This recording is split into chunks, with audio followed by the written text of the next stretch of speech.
Congratulations. Rohit Sharma, ஒரு சின்ன doubt. என்ன? அதிக வருமானம் வர பிசிசிஐ விட்டுட்டு இப்ப எதுக்கு ஐசிசி பக்கம் போறீங்க? Good question. இது நிறைய பேர் என்கிட்ட கேட்டாங்க, யாருக்குமே நான் பதில் சொல்ல. இருந்தாலும் நீ கேட்கறன்றதால நான் சொல்றேன். இங்க எத்தனை டீம் இருக்கு? ஒரு டீம் இருக்கு இந்தியா. ஒரே டீம். அங்க எத்தனை டீம் இருக்கு? ஓவரால் எல்லா டீமும் அங்கதான் இருக்கு. அதனாலதான் இங்க பார்த்த லாபத்தோட அங்க அதிகமா நீங்க அப்படி வரீங்க. ஆமா, சரி, ஓகே. இதனால இந்தியாவுக்கு என்ன லாபம்? இதனால இந்தியாவுக்கு என்ன லாபம் அப்படின்னா, கேளு, என்ன வேணா கேளு. நான் தான் இப்ப ஐசிசி சேர்மன், என்ன வேணா கேளு. கப்பு ஜெயிக்கிற மாதிரி எல்லா டோர்னமெண்ட்டும் இந்தியாவில் நடத்தலாம்ல. இந்த வேர்ல்ட் டெஸ்ட் சாம்பியன்ஷிப் கூட ஃபைனல் இந்தியாவில் வைக்கலாம். அதுக்கு ஏதாச்சும் சரி, நான் பேசுறேன். வைக்கிறேன். என்ன வைக்கலாம்? ஆனா இந்தியாவில் இருக்க எவனுமே இதை வந்து பெருமையா நினைச்சு ஒரு ட்வீட் கூட போட மாட்டேன்றீங்க. ஆஸ்திரேலியா, இங்கிலாந்து எல்லாம் போட்டுருக்கேன். நீங்க வேஸ்டா வந்துருக்கீங்களா? இல்ல, நாங்க அபிஷியல் ஆனதுக்கு அப்புறமா சப்போர்ட் பண்ணலாம் அப்படின்னு. எங்க போய் சப்போர்ட் பண்ணு? போ முதல்ல போய் சப்போர்ட் பண்ணு. போ. ஜெய்ஷா, ஜெய்ஷா சொல்லு. ஜெய்ஷா சொல்லு போ. ஆஹா, காலங்காத்தால 9:30 மணிக்கு எல்லாம் வெயிட் பண்ணிக்கிட்டு இருந்தது எதுக்காக? 9 மணிக்கு உங்களுக்கு காலங்காத்தாலையா? Meanwhile.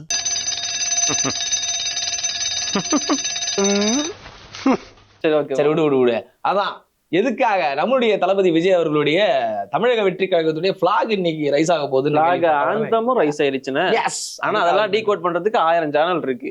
நம்ம ஒரு வார்த்தை, நம்ம ஜெய்ஷாவை டீகோட் பண்ணா மட்டும் போதும். ஜெய்ஷா ஆடியன்ஸ். ஓகே, சரி, பரவாயில்ல மக்களே. அதெல்லாம் நீங்களே பாத்துப்பீங்க, தெரியும் எனக்கு. அது மட்டும் இல்லாம பாத்து பண்ணுங்க. ஓகே, அங்க கேட்டுருவோம் தலைவர். இங்க அவார்டு கொடுக்கப்பட்டிருக்கு கிரிக்கெட்டர்ஸுக்கெல்லாம். யார் கொடுத்துருக்காங்க? ஜிஎட் இருக்காங்க இல்லையா? சோ ரோஹித் சர்மா பேட் ஒன்று இருக்கும் பாருங்க, அந்த காருக்குலாம் டயர் இருக்கும் பாருங்க, அந்த நிறுவனம் வந்து கொடுத்துருக்காங்க அவார்ட்ஸ். வந்து ஒரு 15 அவார்டு கிட்டத்தட்ட கொடுத்துருக்காங்க கிரிக்கெட் பிளேயர்ஸ் எல்லாருக்குமே. ஸோ அது இந்தியன் பிளேயர்ஸ் தான் வாங்கியிருக்காங்க. அந்த 15 அவார்டு என்னன்றது இந்த வீடியோவில் பார்த்தலாம். அதெல்லாம் தாண்டி ரொம்ப நாளா வந்து ஸ்விங் பவுலர்ஸ் நம்ம இந்தியன் டீம்ல ரொம்ப கம்மியா இருக்கிறாங்க, எங்கப்பா அவங்களாம் காணும், இந்த பவுலர் இருந்தால் செம்மையா இருந்துச்சு சொல்லிட்டு இருந்தாங்க. முகமது ஷமி அவரே காணமே கேட்டிருந்தாங்க. அவருமே இப்போ ரீஎன்ட்ரி கொடுக்க போறாரு அப்படின்றது ஒரு பயங்கரமான அப்டேட்டா இருந்திருக்கு. இன்னொரு விஷயம் என்னன்னு கேட்டீங்கன்னா, தம்பி நீ சொல்றாத உள்ள போய் தெரிஞ்சுப்போம் எல்லாத்தையும். மறந்துட்டான், இப்படி சமாளிச்சுட்டான், தொழில் கத்துக்கிட்டானே.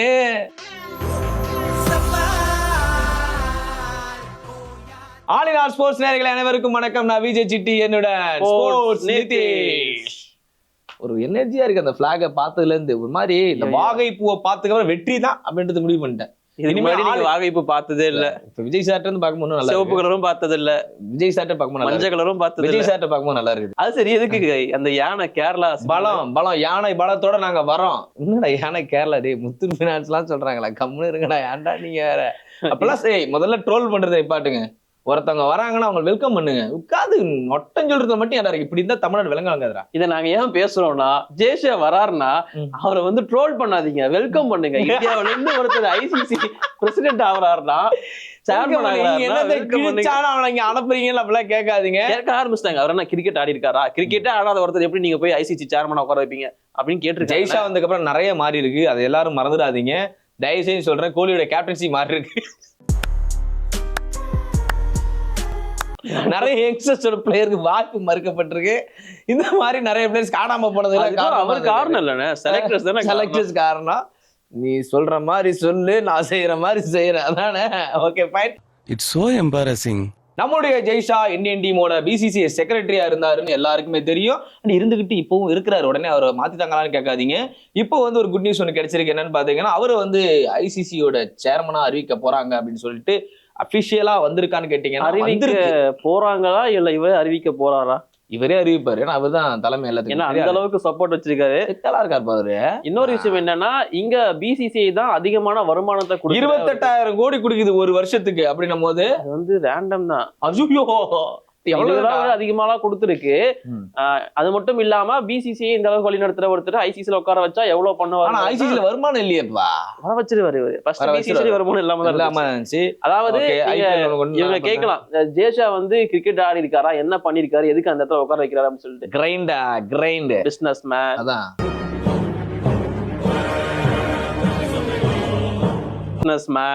பக்காவான பிசினஸ் மேன். ஒரு கிரிக்கெட்டை எப்படி அவரால் கொண்டு போக முடியும்னு அவருக்கு கிளியரா தெரியும். அதனாலதான் உட்கார வச்சிருக்காங்க. அவரு பணத்தை சம்பாதிப்பாரு, பணத்தை அமுக்குவார், இதெல்லாம் நிறைய பேசப்பட்டு இருக்கு. நிறைய அமுக்குவார் சொல்ல பத்தியா, நிறைய ஊழல் எல்லாம் நடக்குங்கிற மாதிரி வழி அப்படியே பிள்ளை பின்பற்றுகிறார். ரொம்ப ஓவரா போயிடணும், நான் இப்ப ரொம்ப ஓவரா போறணும். சரி ஓகே, அது உண்மையும் கூட தான். இல்ல இதெல்லாம் சொல்றாங்க, ஆமா அதெல்லாம் உண்மையும் கூட தான். பட் அதே சமயம் ஒரு சில நல்லதும் நடக்குமே. அண்ட் அவர் ஐசிசியோட சேர்மன் ஆகுறதுல இந்தியன் கிரிக்கெட் டீமுக்குமே ஒரு சப்போர்ட் இருக்கு. இல்ல எவனுமே போடலையே, சப்போர்ட் இருக்குன்னு சொல்லி அதான் சந்தோஷம் இருக்குன்னு சொல்லி போடுறேன் பார்த்தா எவனுமே போடல. இங்கிலாந்து ஆஸ்திரேலியன் டீம் மட்டும் தான் எல்லாரும் போட்டிருக்காங்க. ரொம்ப ஹாப்பியா இருக்கு இந்த நியூஸ் நடந்தா, எங்களுக்கு பயங்கர ஹாப்பி அப்படின்னு சொல்லி நியூஸ் கன்ஃபார்ம் ஆகல. நம்மளால கன்ஃபார்ம் பண்ணதுக்கு அப்புறம் தான் வாழ்த்துக்கள் தெரிவிப்பாங்க. கன்ஃபார்ம் ஆகக்கூடாதுன்னு பேசிட்டு இருப்பானுங்க. ஐயோ 28,000 கோடி தாண்டி நமக்கு நிறைய விஷயங்கள் வந்துட்டு இருக்கு, இப்ப எல்லாருக்கும் அது சலுகை கிடைச்சுன்னா அவ்வளவுதான் போல இருக்கு அப்படின்ட்டு. சோ இந்த ஐசிசியோட சேர்மன் அவர் ஆகணும் அப்படின்னு பாத்தீங்கன்னா, அவர் வந்து சப்போஸ் அவர் மட்டும் தான் எலெக்ட் ஆகிறாரு அப்படின்னா அவரை மட்டும் ஆக்கிடுவாங்க. இல்ல கூட யாராச்சும் போட்டிக்கு வராங்கன்னா எலெக்ஷன் அப்படிங்கிறது நடக்கும். 16 ஓட்டு இருக்கு. 16 ஓட்டுல 9 ஓட்டு இவர் வாங்கினா கூட வின் பண்ணிடலாம். எல்லா இடத்துக்கும் ஓட்டு பத்தி தான் பேசிட்டு இருக்காங்க இன்னைக்கு.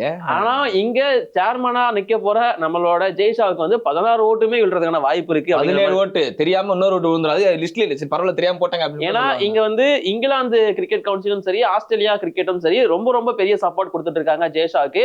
சோ அதனால கண்டிப்பா ஜெய்ஷா தான் ஆக போறாரு அப்படிங்கறத சொல்லிட்டாங்க. ஆனா இங்க வந்து ஐசிசியோட சேர்மனுக்கு வந்து ஒரு 6 வருஷம் டென்ஷன் கொடுப்பாங்க. 2 வருஷமா 2 வருஷமா கொடுப்பாங்க. இங்க ஆல்ரெடி கிரெக் பார்ஸ்லி அப்படிங்கிற நியூசிலாந்தை சேர்ந்த ஒருத்தர் தான் இப்ப வந்து சேர்மனா இருந்துட்டு இருக்காரு. அவர் வந்து 4 வருஷம் 2020 இருந்து இப்ப வரைக்கும் இருந்துட்டாரு. 2024 நவம்பர் 30 அவரோட டென்ஷன் அப்படிங்கிறது முடியுது. அதுக்கப்புறமா எக்ஸ்டெண்ட் பண்ணுவான்னு எதிர்பார்த்தோம், பட் கிடையாது, நான் வந்து கிளம்புறேன் அப்படிங்கிற மாதிரி சொல்லிட்டாரு. ஜெய்ஷா வந்து எக்ஸ்டெண்ட் பண்றாரு, நான் இங்க இருந்து அங்கே எக்ஸ்டெண்ட் பண்ணிக்கிறேன் அப்படின்றாங்க கூட சொல்றாங்க. பட் அது சரியான விஷயம் என்னன்னு தெரியல. சோ டிசம்பர் 1 2024 இருந்து நம்ம ஜெய்ஷா தான் ஐசிசியோட சேர்மன் ஆக போறாரு. அண்ணன் நான் இறங்கி வரவா தான் சொல்றேன். ஆல்மோஸ்ட் கன்ஃபார்ம் ஆயிடுச்சு. விஜய் பேன பக்கம் வச்சு நான் கிரிக்கெட் வீடியோ பண்றதுக்குள்ள. ஆனா இங்க பாரு, ஜெய்ஷாவோட அப்பா வந்து இந்தியாவை கொள்ளடிச்சாரு, இப்ப ஒரு உலகத்தையே கொள்ளடிக்க போறாரு. நல்லா இருக்குல்ல. பிசிசி ஆல்ரெடி இந்தியாவில் தானே இருக்கு. ஆமா, முடிச்சுட்டு தான் போறாரு. ஆல்ரெடி இங்க கொள்ள அடிச்சாச்சுங்கிற இவரு ஏதோ thanks for the information mister Nitish. Okay fine. நம்ம யார் வம்புக்கும் போறது இல்ல, யார் தும்புக்கும் போறது இல்ல, நம்ம உண்டு நம்ம சோழி உண்டுன்னு போயிடுறது. ஆனா ஐசிசியோட சேர்மனா ஜெய்ஷா ஆகாது. அந்த 3 எழுத்து மந்திரமே, அந்த 3 எழுத்து மந்திரம் வந்து டேய் இவன் வேற என்னை ரொம்ப டார்ச்சர் பண்றான்டா. ஆல் சாங் ஆல்பம் தானே. ஏய் நான் தளபதி விஜய் அவர்கள் அதெல்லாம் சொல்றேன்.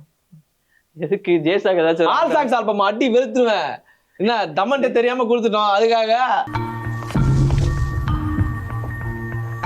நான் திரும்பவும் சொல்றேன், நாங்க விஜய ட்ரோல் பண்ணலாம், வீடியோக்குள்ள வந்துருவோம். ஆமா, அந்த பிளாக்ல வந்து 2 யானைகள். ஐயோ எங்கடா திரும்ப அங்க போறேன் நானு. சரி ஓகே ஃபைன் இங்க நானே பேசிக்கிறேன். ஓகே, ஐசிசியோட சேர்மனா நம்ம ஜெய்ஷா வந்து அப்பாயின்ட் பண்ண போறாங்க. இதற்கு முன்னாடி இந்தியன்ஸ் வந்து ஐசிசி பொறுப்புல இருந்திருக்காங்களான்னு கேட்டீங்கன்னா எஸ், 4 பேர் இங்க வந்து முன்னாடியே இருந்திருக்காங்க. ஆமா, ஜக்மோகன் தால்மியா அப்படிங்கிறவர் தான் ஃபர்ஸ்ட் வந்து ஐசிசியோட பிரசிடென்டா இருந்திருக்காரு. அதை தொடர்ந்து சரத் பவார் அப்படிங்கிறவர் இருந்திருக்காரு. அண்ட் அது மட்டும் இல்லாம ஐசிசி சேர்மனாவுமே 2 பேர் இருந்திருக்காங்க, இந்தியாவை சேர்ந்தவங்க. இப்ப வந்து ஜெய்ஷா வந்து ஐசிசியோட சேர்மனாக போறாரு. அவருக்கு ஏஜ் வந்து 35 தான். விராட் கோலியோட 1 வயசு தான் பெரியவர். இது விராட் கோலி. ஆமா, விராட் கோலிக்கு நிறைய நண்பர் அவரு. ஓகே, ரொம்ப எங்கேஜ்டு ஐசிசியோட சேர்மன் ஆக போறவர் வந்து ஜெய்ஷா அப்படிங்கறதையுமே சொல்லியிருக்காங்க. அண்ட் ரூல் பண்ண போறாரு வேர்ல்டு கிரிக்கெட்டை. இதை மட்டும் நோட் பண்ணி வச்சுக்கோங்க. அவ்வளவுதான், யோசிச்சு பாருங்க. இனிமே இந்தியன் கிரிக்கெட் எல்லாமே நாங்க ஃபாரின்லாம் போற ஐடியா கிடையாது, பேசாம நீங்க இந்தியால மேட்ச் வைங்க அப்படின்னு சொல்லி எல்லாமே தயாரா இருக்கும். ஆனா அவ்வளவு ஓப்பனாலாம் இந்தியாவுக்கு சப்போர்ட் பண்ணிட மாட்டாரு. கண்டிப்பா வேர்ல்டு கிரிக்கெட்டை டெவலப் பண்றதுக்கான வேலைகளை தான் அவர் பாப்பாரு. என்ன பண்ணுவாரு, 234 தொகுதியிலும் போயிட்டு இனிமே வேலைய ஆரம்பிக்கணும். ஐயோ இல்ல இருக்கிற எல்லா கண்ட்ரீஸ்லயும் கிரிக்கெட்டை டெவலப் பண்றதுக்கான வேலையை பாப்பாரு. விட்டு வெளில வரல, புது லீக்ஸ், புது டோர்னமெண்ட்ல சில சேஞ்சஸ், அதை நடத்துற விதங்கள், இந்த மாதிரியான சில இம்ப்ரூவ்மெண்ட் எல்லாம் கொண்டு வர ட்ரை பண்ணுவாரு. கண்டிப்பா ஜெய்ஷா வந்து ஐசிசியை சூப்பரா ஹோல்ட் பண்ணி கொண்டு போவாருங்கிற நம்பிக்கை எனக்கு இருக்கு. ஓகே, ஜெய்ஷா அவ்வளவுதான். ஓகே, எல்லாரும் ஜெய்ஷாக்கு வாழ்த்துக்கள் தெரிவிச்சிருங்க. அதுக்கப்புறம் வந்து சியேட்ல இருந்து நமக்கு வந்து 15 அவார்டு கிடைச்சு இல்லையா, அந்த அவார்டை பத்தி நம்ம பேசுவோம். அதுக்கப்புறம் ஷமி விஷயத்துக்கு வருவோம். முன்னாடியே ஷமி விஷயத்தெல்லாம் முடிச்சிருவோம் அப்படின்றியா? சரி, அப்ப இதுக்கான ப்ரோமோ அது கொடுத்துருவோம், பரவாயில்ல. சரி, சொல்லிட்டோன்ற மாதிரி இருக்கட்டும், கொஞ்சம் வெயிட் பண்ணுங்க, அப்படியே வந்துடும் லிஸ்ட்ல. இப்போ வந்து முகமது ஷமி விஷயத்துக்கு வருவோம். முகமது ஷமி ரொம்ப நாளா வந்து தெரியும், வேர்ல்டு கப்ல கூட அவருக்கு சான்ஸ் கிடைக்கலன்றதை தாண்டி ஒரு இன்ஜுரியில ஒன்று இருந்தாரு. அவர் இருந்தா நல்லா இருந்திருக்குமே சொல்லிட்டு எக்கச்சக்கமான நபர்கள் இன்னமும் நம்ம அவரை பத்தி பேசிக்கிட்டு தான் இருக்கிறோம். அண்ட் ஸ்டில் T20லயுமே அவர் எதிர்பார்த்துக்கிட்டு இருந்தோம், இந்த மாதிரி பவுலர் இல்லையேன்னு சொல்லிட்டு. இப்போ அவர் பயங்கரமா ஒரு கம்பேக் கொடுக்க போறாரு அப்படின்றது பயங்கர ஹாப்பியஸ்ட் நியூஸா தான் இருக்குது. பிகாஸ் வந்து வீட்டுல இது வரைக்கும் வந்துட்டு என்ன பண்ணிட்டு இருந்தாரு, சேனல்ல அவர் ரிவ்யூ பண்ண ஆரம்பிச்சிட்டாரு மேட்சஸ் எல்லாம். இங்க உங்களை பத்தி ரிவ்யூ பண்ணிட்டு இருக்காங்க. அவர் போட ஆரம்பிச்சாரு, உண்மையே ருத்ராஜ் கைக்வாட்டுக்கு. ஆனா பாரு, இந்த மாதிரி ரிவ்யூ போட்டா உடனே டீம்ல எடுத்துருவாங்க போல இருக்கு. அஸ்வினும் அப்படிதான் எடுக்கிறாங்க. இது நம்ம லிஸ்ட் இல்லையா சஞ்சு சாம்சன் ஒரு சேனல் ஆரம்பிச்சு சேனல் ஆரம்பிச்சிருக்கோம். சஞ்சு நீங்க பேசாம ஒரு சேனல் ஆரம்பிச்சிருங்க. நான் வேணா பண்ணி தரேன். சஞ்சு சேட்டா சேட்டன் டாக்ஸ். சேட்டன் டாக்ஸ்ரா அடாடா வள்ளிய நேமாயும். சரி ஓகேண்ணே. சொன்னா முகமது சமியை பொறுத்த வரைக்கும் ரஞ்சி டிராஃபி 2024-25 எடிஷன் நடக்க போகுது. அதுலயே வந்து ரீஎன்ட்ரி கொடுக்க போறதா சொல்லியிருக்காங்க கம்பேக். அண்ட் நியூசிலாந்து சீரீஸ்லயுமே அதுலயே தலைவன் வர போறாரு சொல்லியிருக்காங்க. செகண்ட் டெஸ்ட் அந்த 3வது டெஸ்ட்ல வந்து அவர் ஆட போறாரு அப்படிங்கறத சொல்லியிருக்காங்க. சமி கம்பேக் கொடுத்தா கண்டிப்பா சூப்பரா இருக்கும். ஆனா அது மட்டும் இல்லாம இப்ப வந்து பாத்தீங்கன்னா ஸ்ரீதர் முன்னாள் இந்தியன் டீமோட ஃபீல்டிங் கோச்சா இருந்தாரு. இப்ப ரீசெண்டா கமெண்டேட்டரா இருந்தாரு. ஓகே வழி இல்லாம இப்ப வேற வழி இல்லாம ஆப்கானிஸ்தான் போயிட்டாரு. நல்ல வழிதான் அது. ஆப்கானிஸ்தான் அசிஸ்டன்ட் கோச்சா அப்பாயிண்ட் பண்ணிருக்காங்க. 2 சீரீஸ்க்கு மட்டும் தான் அப்பாயிண்ட் பண்ணிருக்காங்க. பர்மனன்ட் ஆயிடுவாங்க. செமையான ஒரு ஃபீல்டிங் கோச்சர் அவரு. அவரை கண்டினியூ பண்ணுவாங்க. ஸ்ரீதர் அண்ணனுக்கு ஒரு பெரிய வாழ்த்துக்கள் நம்ம தெரிவிச்சுப்போம். இந்தியாவுக்கு ஒரு பெரிய சப்போர்ட்டா இருந்தாரு. இப்ப போயிட்டு எல்லா அந்த ஏசியன் கண்ட்ரி ஃபுல்லா ரூல் பண்றதுக்கு எனக்கு ஒரு ஹாப்பியா தான் இருக்குது. கண்டிப்பா பண்ணு தலைவா அப்படின்னு தான் கேட்பேன். சோ இதெல்லாம் தாண்டி சியேட்டோட அந்த 15 அவார்டு யாருக்கு அப்படின்றதுக்கான வெயிட்டிங்ல இருப்பீங்க. ஏன்னா ஒரு அவார்டு 2 அவார்டு கிடையாது, மொத்தமா 15 அவார்டு. சோ அந்த 15 அவார்டு இவங்க வந்து சியேட் வந்து 26வது எடிஷனா வந்து இதை கண்டக்ட் 26வது எடிஷன் 26வது முறையாக 26வது வருடம் எடிஷனா கனெக்ட் பண்ணிட்டு இருக்காங்க. 15 பேருக்கு அவார்டு கொடுத்திருக்காங்க. அவார்டு அவர் படிப்பாரு, கேட்டு தெரிஞ்சுக்கோங்க யாரெல்லாம் அவார்டு வாங்கியிருக்காங்க அப்படிங்கறத. ஜியட் 2024க்கான கிரிக்கெட் அவார்டு முதல் விருதிலிருந்து ஆரம்பிக்கலாம். CEAT life time achievement award ராகுல் Dravid. CEAT men's international cricket of the year Rohit Sharma. CEAT men's ODI batter of the year Virat Kohli. CEAT men's ODI bowler of the year Mohammed Shami. CEAT men's test batter of the year எஸ்எஸ்சி Jaiswal. CEAT men's test bowler of the year Ravichandra Ashwin. CEAT men's T20 batter of the year Phil Salt. CEAT men's T20 bowler of the year Tim Southee. CEAT domestic cricket of the year Sai Kishore. CEAT women's Indian batter of the year Smriti Mandhana. CEAT women's Indian bowler of the year Deepti Sharma. Memento most matches as a captain in women's T20 history Harmanpreet Kaur. Memento for outstanding leadership for Tata IPL 2024 Shreyas Iyer. Memento for fastest double century in women's test Shafali Verma. Ziyat Award for excellence in sports administration Jay Shah Manikalam. Indian Cricket Council Chairman Jay Shah. ஒரு நிறுவனம் 15 அவார்டுகள் என்று இப்படி 15 award வாங்கியிருக்காங்க. Award வாங்குறதுக்கு எல்லாருமே போய் அதை அட்டனும் பண்ணிருக்காங்க. Jay Shah, Rohit Sharma, Virat Kohli. Not only Indian பிளேயர்ஸ்க்கு மட்டும் இந்த அவார்டு கிடையாதுப்பா, நியூசிலாந்து பிளேயர்ஸ்க்குமே கிடைச்சிருக்கு, டீம் சவுதி கிடைச்சிருக்கு, பில் சால்ட் கிடைச்சிருக்கு.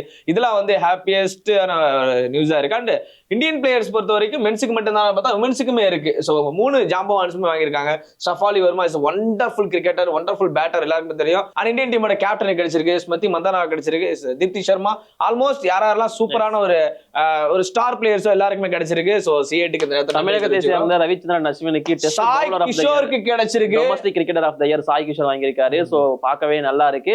இந்த அவார்டை வந்து அவங்க வருஷம் கொடுத்து தான் இருக்காங்க. சோ அது இதுவும் ஒண்ணு. ஸ்ரேயஸ் ஐயர்லாம் வந்து இப்ப போயிட்டு துலீப் டிராஃபி வேற அவர் ஆடணும். ஒரே ஒரு ஐபிஎல் கப் வாங்கிட்டாப்ல. ஒரே ஒரு ஐபிஎல் கப் தான் அவருக்கு வந்து கான்ட்ராக்ட் கேன்சல் பண்ணியிருந்தாங்க. கான்ட்ராக்ட் கிடைச்சிருச்சு, துலீப் டிராஃபில இடம் கிடைச்சிருச்சு, இந்திய டீம்ல வாய்ப்பு கிடைச்சிருச்சு. அவ்வளவுதான், எல்லாம் கிடைச்சிருச்சு, எல்லாம் கிடைச்சிருச்சு. யாரால கௌதம் கம்பீர் அவர்தான். நம்ம சொல்லிக்கிட்டே இருக்கலாம். அவரை பத்தி நிறைய சொல்லலாம். அதே மாதிரி எக்கச்சக்கமான கிரிக்கெட் நியூஸ் இனிமே தொடர்ந்து காத்துட்டு இருக்கு. பிகாஸ் வந்து லாஸ்ட் சித்தி விநாயகர் கோயிலுக்கு வந்து போயிட்டு T20 வேர்ல்டு கப் வச்சு எல்லாரும் ஆமா அந்த பூஜை போட்டுருக்காங்க. ஆமா அதுக்கப்புறம் தான் தெரியுது எப்படி அந்த கப் இனிமே நம்மள்ட்ட எல்லா வருஷம் நம்மள்ட்ட இருக்கணும்னா. ஆமா ஐசி சேர்மன் ஆக போறாருல்ல, அது அந்த மாதிரி. அதனால போட்டிருக்கேன் அப்படி. ஓகே நடக்கட்டும். ஓகே நன்றி, வணக்கம்.